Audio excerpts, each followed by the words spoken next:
All right, I'm going to start. Verse 69 of chapter 4, Hatha Yoga Pradipika.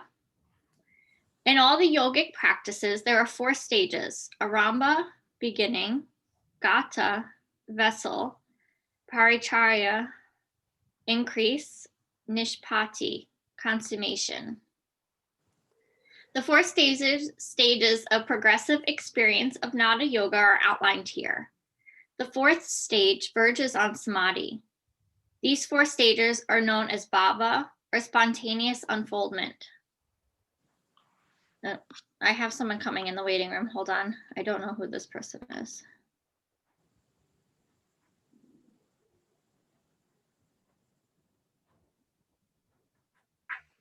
Good morning. Welcome. Good morning.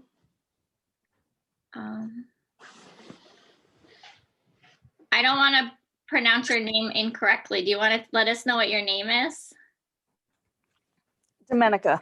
Domenica, welcome. Thank you. So I think this might be your first time joining this morning meeting. Second time. Oh, second time. Okay, awesome. So I'm gonna screen share the book we're reading. So we're gonna start reading, and then we'll have a discussion, and then we'll do some breath work and meditate.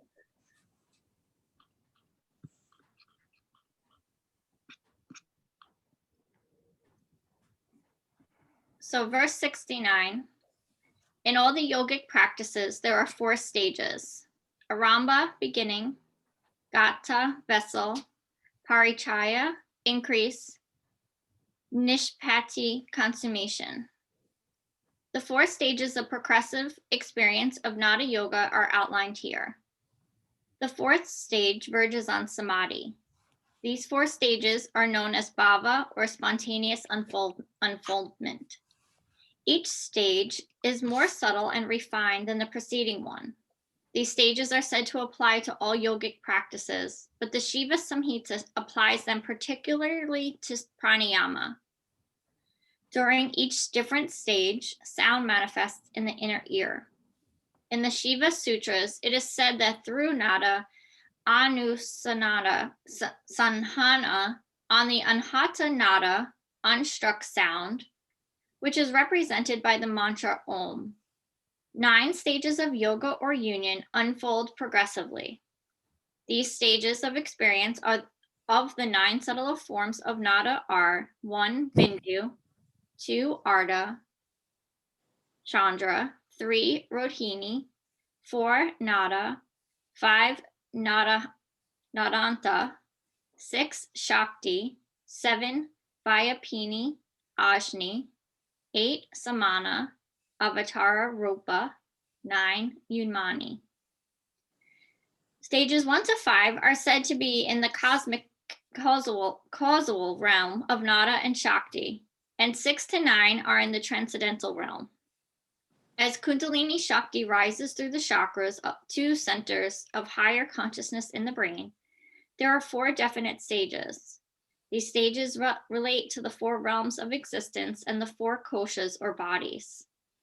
Paranada exists in the cosmic causal body, or Ishvara Tattva.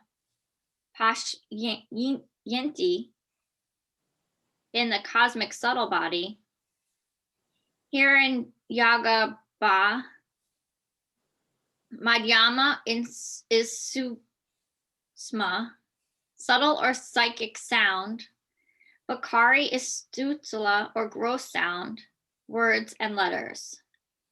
Para, Pashyanti, and Madhyama are the manifestations of Inanada and speech, which precede sensorial perceived sound. Spoken and written language produced sound is Vakari Nada. Vakari, Madhyama, and Pashyanti are also equated to Shristi, Stitithi, and Laya, or Samhara. That is creation, upholding creation and dissolution in both the macrocosmos and microcosmos, Para and Pinda.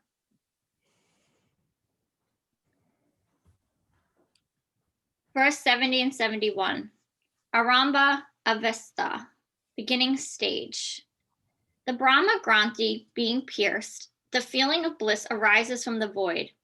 Wondrous tinkling sounds and the unstruck sound, anahata, are heard within the body. When the yogi experiences aramba in the void of the heart, his body becomes lustrous and brilliant with a divine smell and diseaseless. The aroused kundalini unties the Brahma Granthi and activates Muladhara chakra. To pierce means to make a passageway through. When this occurs, the barriers of the physical body and ego, or swaya bulagam, are broken. Inner sounds are heard resembling tinkling bells, but other sounds may also be heard.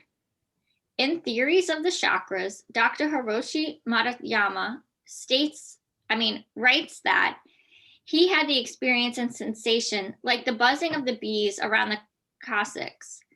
The Yoga Shikha Upanishad states, a sound arises in her, Kundalini in Muladhara, as if a sprout were shooting out from a tiny seed. There will be many different experiences according to each individual. This sloka states that the unstruck nada is heard. Unstruck means anahata, but it is not referring to the anahata chakra. The nada of anahata chakra comes at a later stage. Anahata nada is the inner subtle pure form of nada and is depicted by Krishna playing his flute. It represents transcendental eternal sound. From Muladhara, sound manifests as letters or varna in the alphabet and language.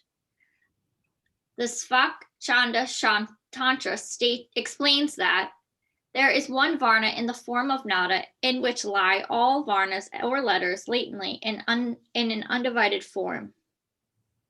As it is ceaseless, it is called anahata, that is unstruck, natural, uncaused. Tan 61226. By concentrating on the undivided sound, consciousness too becomes undivided. Verse 72 and 73. Gata anvasta, vessel stage. In the second stage, when gata is achieved, the Shakti goes in the middle nadi. Being fixed on his asana, the wise yogi is comparable to a divine being. When the Vishnu Granthi is pierced, the greatest bliss is revealed. Then from a void, the sound of kettle drum manifests. Gata is a vessel for holding water, which recalls the earlier statement, like a vessel immersed in water, inside and outside is water. This symbolizes the state of mind in which the second stage of nadi is perceived. The same nada which flows through the entire universe flows throughout our mind, throughout our entire being. In the second stage, gata, mind is like a vessel and consciousness is able to perceive the flow of nada within and without. The nada is always there, but we just do not perceive it. Like a high frequency radio which has not been finely adjusted. Mind is as yet attuned only to the sensorial impulses. When the Vishnu Granthi in Anahata chakra is untied, the mind becomes attuned to the subtler and sound frequencies. The Paduka Pachaka states that, in my heart, Anahata chakra, I meditate on the jeweled altar, Manipitha, and on Nada and Bindu. Its substance is Chit, pure consciousness. Verse 3. By following the Nada from Muladhara to Anahata chakra, and unknotting the Vishnu Granthi, consciousness expands into the Chinmaya body, that is the transcendental state. It is said in Sloka, It is said in Sloka 72 that the Shakti enters the middle nadi. This usually refers to Sushumna, but as Kundalini has already been flowing in Sushumna from Muladhara, it is most likely referring to the inner layer, Chitrini. Verse 74 and 75. Parachaya Avasta, stage of increase. In the third stage is the experience of the sound of the drum. Then there is a great void, and one enters the place of total perfection or city. Then bliss of chitta being attained, natural or spontaneous ecstasy arises. Imbalance of the three humors or doshas, pain, old age, disease, hunger, and sleep are overcome. Swat Marma is describing here in the third stage the awakening of Kundalini by Nada Yoga, when Kundalini penetrates Vishuddhi chakra. In Theories of the Chakras, Dr. Hiroshi Motoyama described this as the stage where one faces the abyss of the absolute world, the abyss of absolute void. And due to this experience comes the falling away of worldly attachments. This is the absolute prerequisite step before the place of total perfection and accomplishment can be entered. There, in the indwelling bliss of an undivided mind is experienced, and this is the source of effortlessness and natural inner enjoyment and contentment.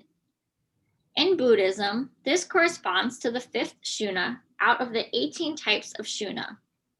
The characteristic sound heard at this stage of expansion and dissolution of mind is described as the beat of drums.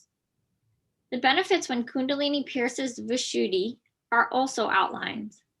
Balance of the three humors refers to the Ayurvedic concept of health as a state of equilibrium, which is experienced when wind or vata, bile or pitta, and phlegm or kapha are in dynamic balance in the body.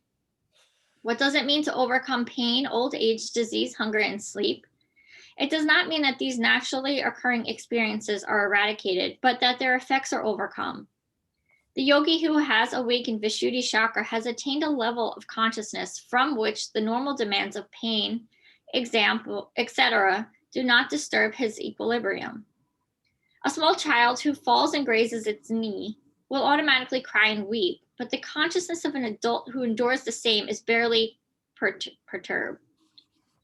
Similarly, the experience of hunger, pain, old age, disease, and desire for sleep, to which a normal individual succumbs, have less influence upon the mind and body of a yogi because of the expanded scope, depth, and dimension of his awareness and prana.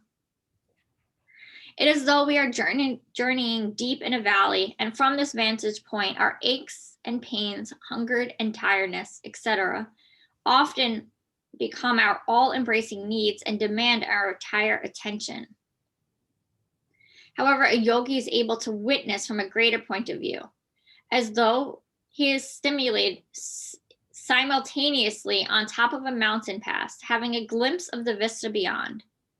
So the pains and demands of the body diminish in intensity, becoming only minor distractions. It is not that the body of a yogi does not become old. All bodies become old, 80-year-olds, 100-year-olds, etc. But because of the greater vista of his experience, the yogi's endurance, vigor, vitality, dedication, and energy far surpass the common man's. How is it then that many great saints and enlightened ones have undergone tremendous suffering, such as acute or chronic diseases? For example, Ramakrishna Paramahasa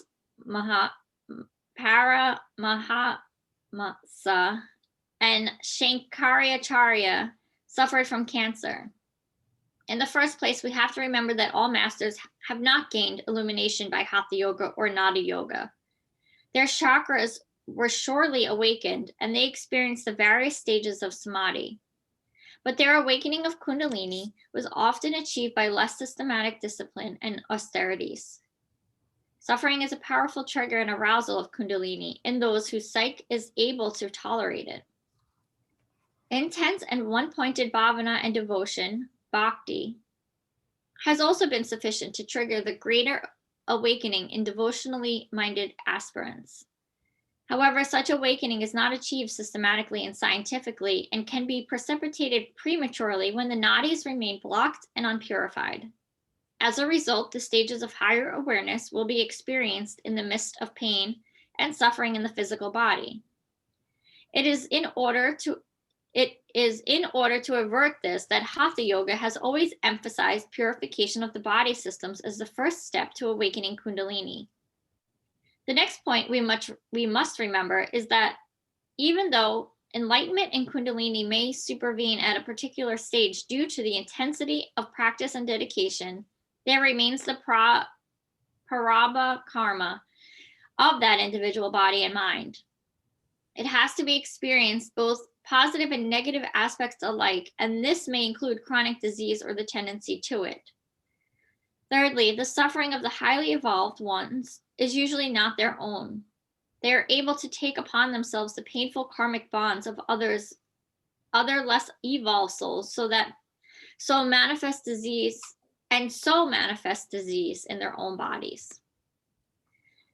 Therefore, the sufferings of the great ones are explicable and do not detract from the inherent perfection of Hatha Yoga as a science to bring about awakening of Kundalini. The quality of the karma of the aspirant and the quality of application of the practices are also to be considered. The Shiva Samhita describes the state of Paricharya Avesta as the state of increase, as the condition in which the Vayu does not move through the moon and sun, Ida and Pingala, but remains steady in Sushumna. This takes place when one has control of Kriya Shakti or Pingala and has pierced the 6 chakras. This text has also included the awakening of Ajna chakra in the state of Paricharya, but as we discuss Nada Anusandhana further, we'll find that Ajna is included in the next state. In addition, the Shiva Samhita states that Paricharya is achieved through pranayama, and the yogi should destroy his karma by the use of the pranava or Om mantra so that he need not be reborn. I'll pause here for a moment.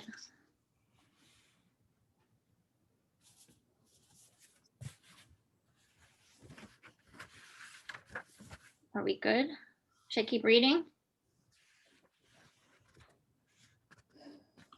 Yeah, keep reading, Okay. please. Verse 76, Nishpati Avesta, stage of consummation. If the Rudra Granthi is pierced, the fire of prana moves to the place of Ishvara. Then in the stage of the Nishpati or consummation is the tinkling sound of the flute resonating like a veena. In the final stage of perception of the nada, Kundalini pierces Ajna chakra and the Rudra Granthi. The sound heard is that of the flute. The flute is always associated with Lord Krishna. They are part and parcel of each other. However, this is not the only sound heard. In Theories of the Chakras, Dr. Hiroshi Maruyama talks about hearing an echoing voice which called to him.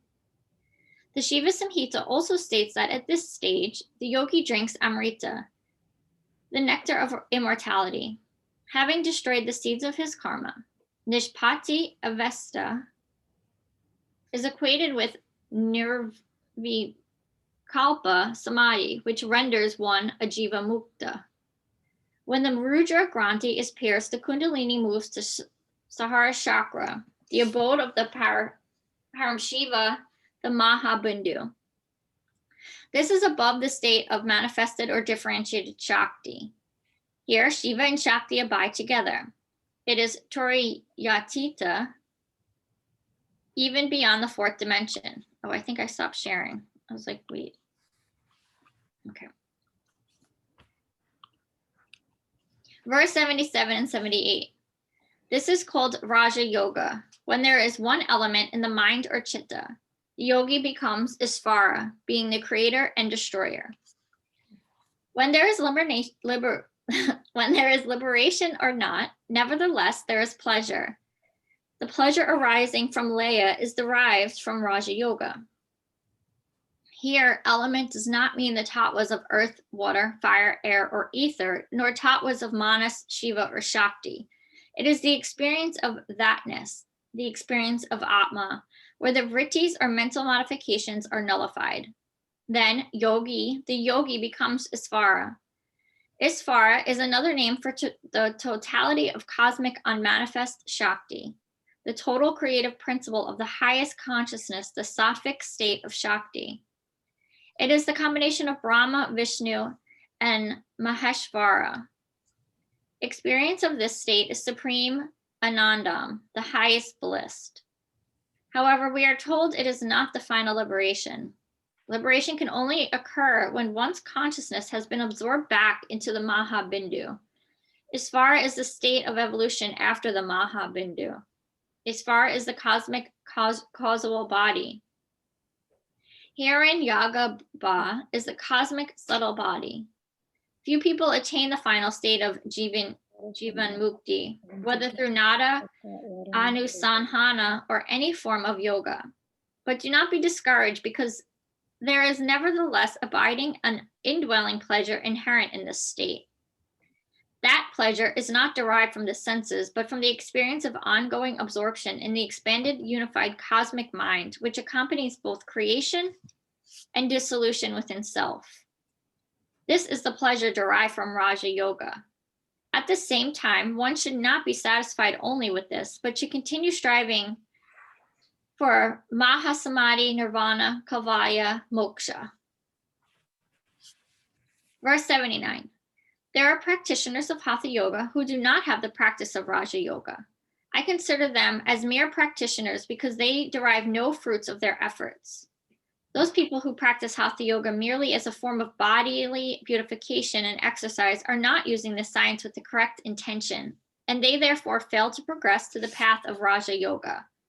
They fail to gain the indwelling pleasure which unified consciousness bestows. The real purpose of Hatha Yoga is to open the gate to self-realization. A practitioner has to know its subtle influence on the nadis, prana, and mind. He should at least know intellectually about Shuna, Kundalini, Samadhi, etc. The sloka states that no fruits are obtained if these things are not known. However, it is not completely correct. Even if the disciplines of the Hatha Yoga are perfected, without faith or belief in spiritual life, one's whole being is nevertheless affected by the practices. One becomes open to the greater experiences, even if these are not sought after directly. Even if it is practiced for good health, the higher brain centers are activated. The side effect of creating a harmonious psychophysiological balance is definitely a worthwhile fruit. Perhaps from the point of view of modern medicine, medical science, which is researching Hatha Yoga as a system of vitality and rejuvenation, this fruit is sufficient and enough. In fact, it is like diving for a pearl and bringing the whole oyster to the surface, opening the shell and then discarding the pearl of perfection for the sake of the lining, which is only mother of pearl. Verse 80. In my opinion, contemplation on the eyebrow center leads to the mindless state immediately. It is a suitable method even for those with less intellect to attain the state of Raja Yoga. The laya attained through nada gives immediate experience. Contemplation on the eyebrow center refers to Shambhavi Mudra. It can be done with the eyes opened or closed. Even simple concentration on Ajna chakra itself is effective. It requires no intellectual capacity or brain power to do this, only sincere application of the practice. When the mind is absorbed in the point of concentration, the eyes spontaneously turn upwards. Samadhi develops thus. Shambhavi Mudra stimulates Ajna chakra in the brain directly behind the mid-eyebrow point. Through this, mind is absorbed and the nada is perceived. Spiritual life and experiences are independent of academic ability and intellectual or mundane knowledge. Spiritual knowledge, power, and experience exist on a different plane altogether. Even a Dabachi can perceive the nada and dwell in the greater experience. Anyone who hears it should listen intently, excluding other experiences and thoughts so that the mundane state of consciousness is illumined. We have to realize that when Swatmarama says that in his opinion, eyebrow center gazing leads immediately to mindlessness, he is actually narrating from his own experience. Those who have become highly established in spiritual consciousness through Hatha Yoga and Raja Yoga gain control of the mind and are able to transcend its modifications and enter into samadhi states at will. I feel like I should pause here so we can chat. I want to be able to end.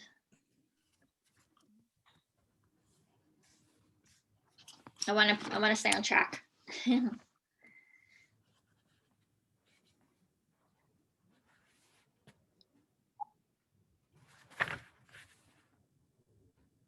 So I have a real basic question.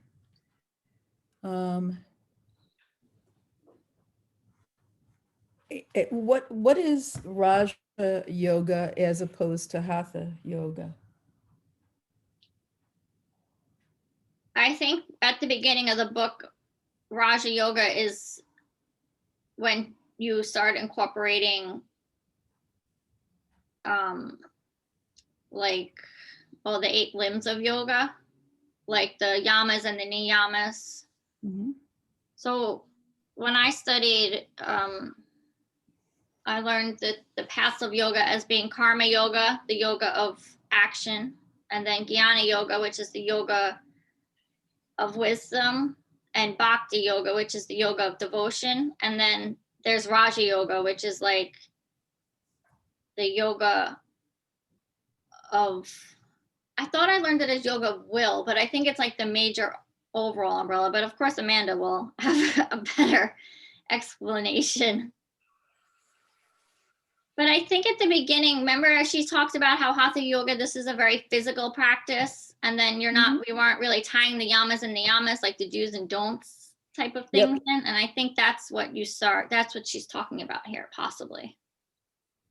When you say that, you mean she's talking about incorporating the Yeah, at yamas the and beginning niyamas, of the book, etc. she said Hatha yoga will lead us to Raja yoga. So I think here she's describing the people that just stick to Hatha yoga. This sloka, she was saying that the first author was saying that if you only practice the physical, you won't get the fruits of the practice. But she was even Right. disagreeing with that, because she was saying that even if you don't believe in it, you're still getting it, type of thing. But until you start incorporating, like we say this all the time, like you can go have the most perfect physical yoga practice in the studio and then walk out and be the biggest jerk in the world. And that's not, like that's not Raja yoga. That's not practicing your yamas and your niyamas. And Right. Okay, thank you. There are just a lot of concepts and words and different vocabulary words. And I said it before, I'll say it again. It's tough for me to keep them all straight. well, I liked how she just reminded us again, like you don't have to know any of this to experience it. Mhm. And I like knowing about it, so that if it does happen, you kind of are like, okay, this is why that's happening, type of thing. But when I was first reading the beginning of today, I was like, what are these words that are coming out of my mouth? It wasn't even sticking at all.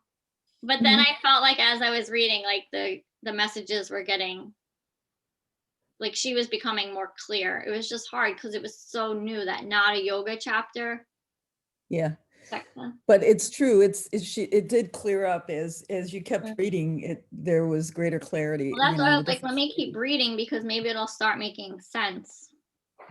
So even though you get benefits, if you just go into it for physical, nice, for improving your physical body, you do get some benefits. But I also understood it to be, if you go in with the intention to move forward in your spiritual life, it's going to mean more. It's going to mean a lot more, and you're going to be heading more towards that intention. Yeah, I think so. Okay. I mean, whatever brings you into a yoga class, whether it's at home and you're doing it on YouTube, or if you're going into the studio, Yeah. like for me, it started as a physical practice. I didn't go to yoga for the spiritual part or the philosophy part of it. I just wanted exercise. Um, but I guess like subconsciously, I wasn't aware that I was already looking for it. And this was my way of finding it, I guess.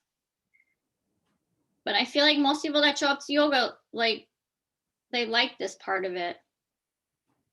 And they start moving and it just comes, like I'm not phrasing what I'm trying to say correctly.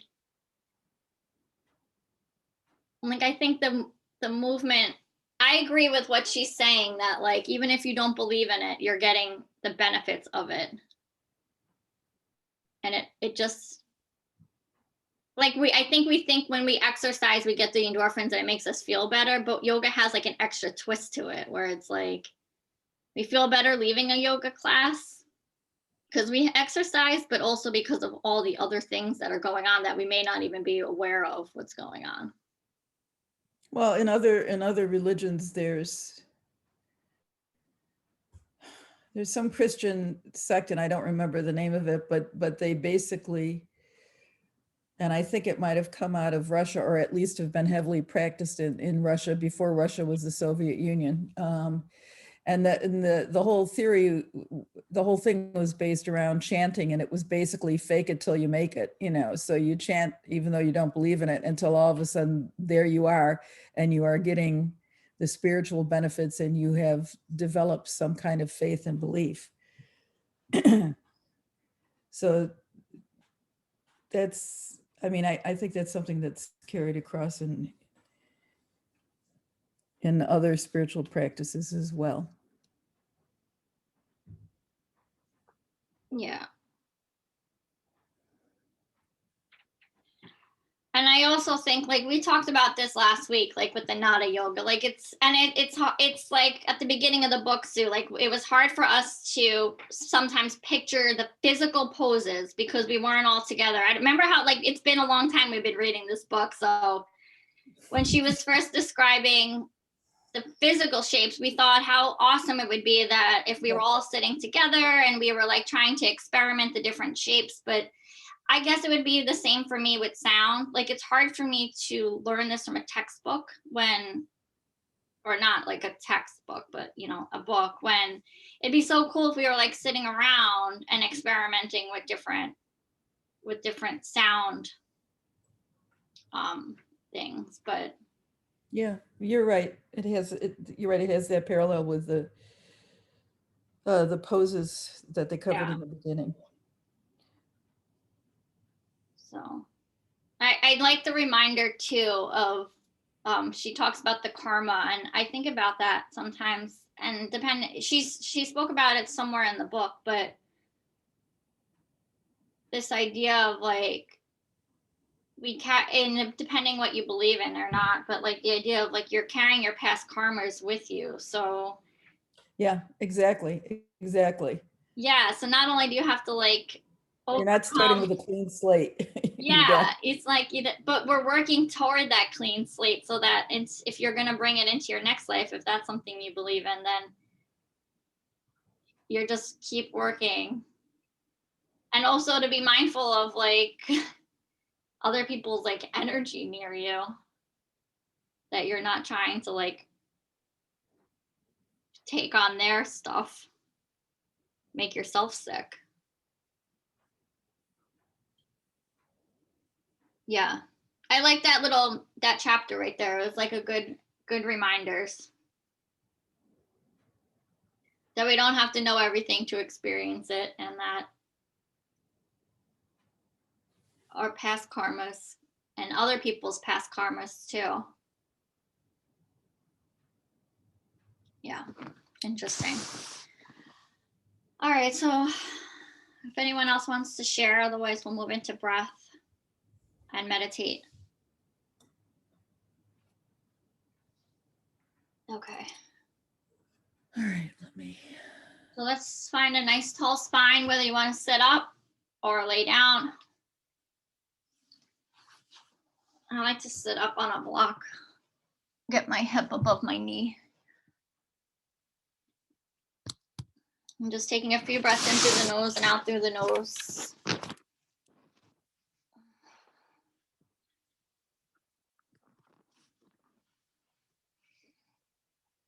Begin to lengthen the breath in, filling up the low belly, and then exhaling, letting it all go.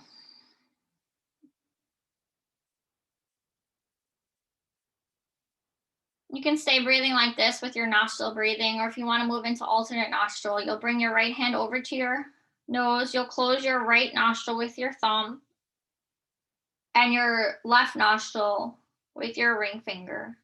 Your left palm can stay rested in your lap.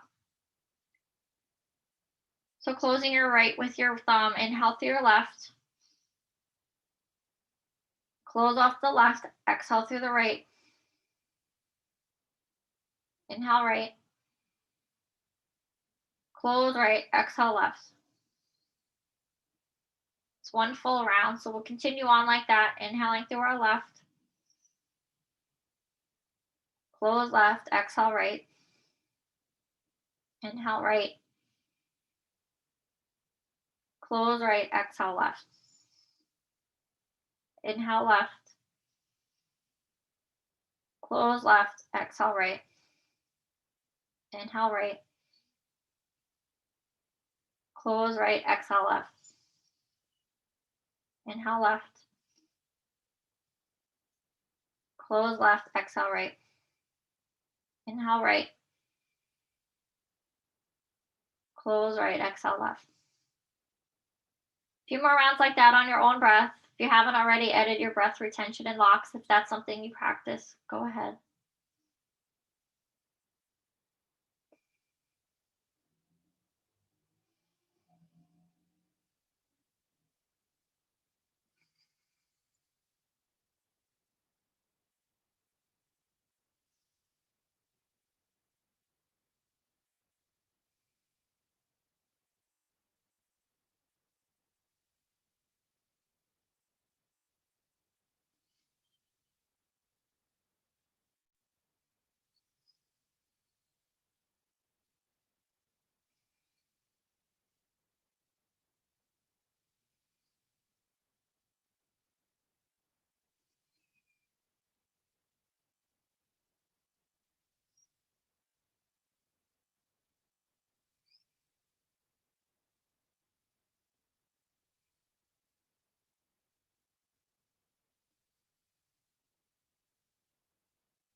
When you feel done with your alternate nostril breathing, you'll exhale out through the left side.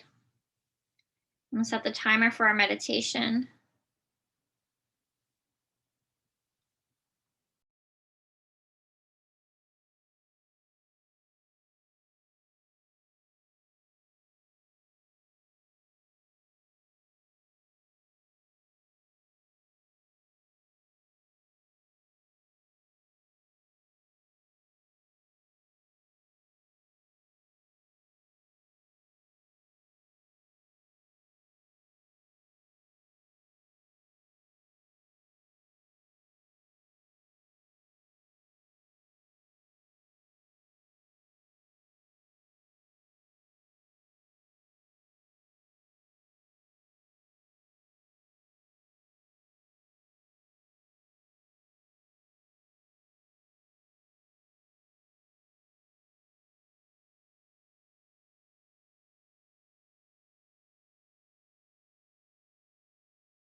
Bringing hands to your heart.